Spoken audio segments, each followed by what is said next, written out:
Alright guys, welcome to my fairly messy monument shop, but it's a busy season for us right now.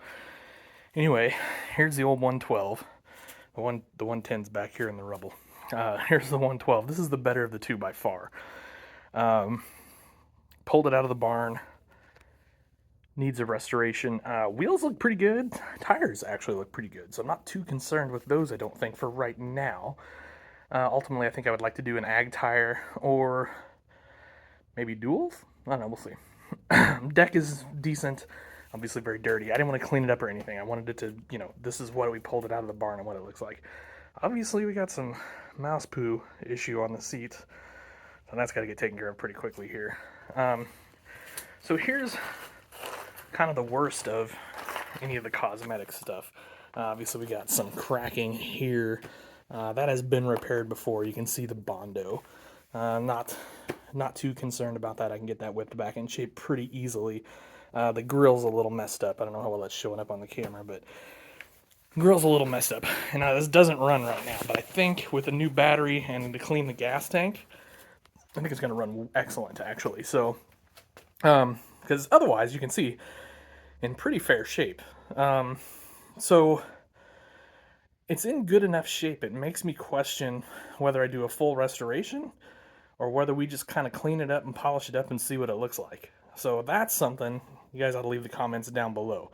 Do we just go full on, make this a show tractor, or do we kind of keep it a survivor, clean it up, polish it, get it running good, that sort of thing. So I'm kind of curious to see what you guys think about that. Let's pop the hood, take a look under here. For those of you who've never had the pleasure of operating a John Deere 110, obviously we got some nice mess there as well. But I think electrically it's all pretty sound. I don't think any of the mice really got into it too bad. Here is the tank. So that comes off pretty easy. There's a couple bands there that just kind of unbolt. And then I'll get that cleaned out. And then you can see the plug was put on fairly recently before it was set in the barn. And the wire, I think, is new at one point as well. So other than that, the Kohler motor is sitting in there.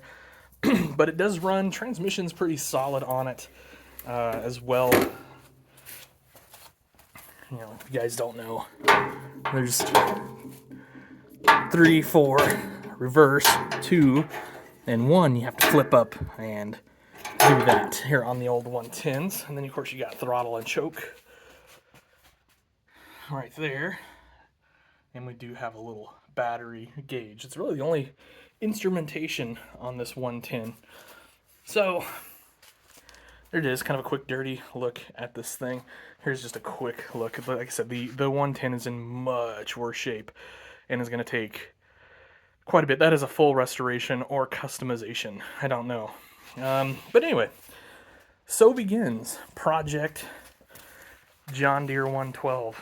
And this is going to be, I'm sure, a very long project. I'm not just going to be able to tackle it and get it knocked out.